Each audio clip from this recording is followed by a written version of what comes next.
not done, guys. We're not done. Or rather, Naruto is not done with us. They tricked us. You know, they made us believe that they were done milking the cow. And I believed them. They could have fooled me. The countdown for the next gen special content that I showed you in one of the previous videos has finally reached 0. And if you go to the same website, you'll see like some Boruto art as well as an announcement that says 2016. It's in Japanese, so for reference, I had to go to Anime News Network. So I'm just going to read that. Viz Media announced on Saturday, today, that it will simultaneously publish Masashi Kishimoto's upcoming Boruto one-shot manga. For those of you who don't know, a one-shot manga is basically a self-contained story. It's like one chapter of a manga that tells an entire story.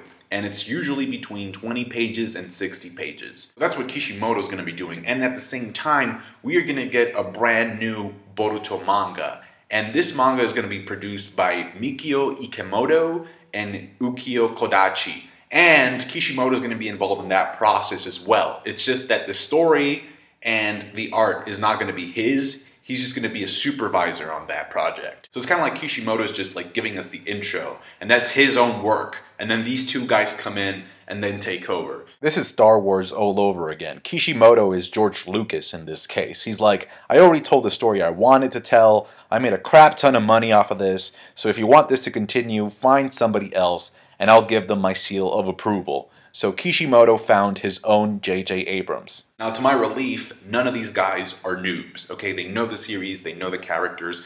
Ikemoto, who is, I'm assuming, going to be in charge of the art for the manga series, worked as an assistant for Kishimoto. So, I mean, that should be a piece of cake for him if he already knows the art style and how to structure the panels.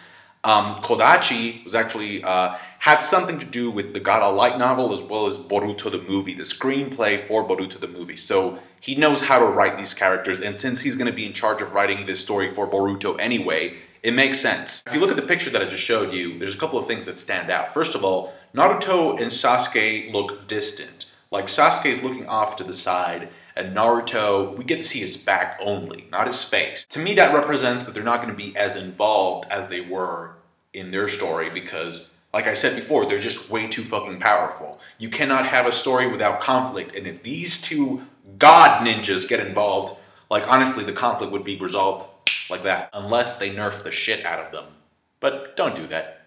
Please don't do that. I like the outfits. Out of everyone, I think Sarada looks the best. Sarada, like, is the best character of the new gen, for me at least. So yeah, she looks awesome, but there's two characters that I just really don't know who the fuck they are. There's this blonde chick that's wearing a hoodie right next to Kankuro, and then there's this other guy that's dressed like a punk. I like his hair though, it looks cool, even though we don't really get to see his face, it's just like his backside. Both of the designs are cool. I think the fashion of the Naruto ninja world is also evolving. It's becoming a lot more modern. Link to all of this is in the description, by the way. Do you think that guy that's looking away from the camera, that punk-looking guy, is going to be Boruto's rival? Some type of an antagonist, maybe? So for the most part, it feels like Naruto, the continuation of the story, is in good hands. At least, you know, on paper. That's what it seems like. Unless they royally fuck it up, which is still a possibility. But as of right now, I can relax. Another important thing is that this new manga is not going to be released weekly like Naruto was. Instead, it's going to be released monthly, which to me is a blessing, honestly. When I read that, I was like, thank you. It's going to be monthly, which means that, well, for somebody who has like a pretty hectic schedule like me, that's like great. Because plus there's people that already have like Naruto fatigue anyway, so I feel like if you have like a good chapter once a month, it'll just be like a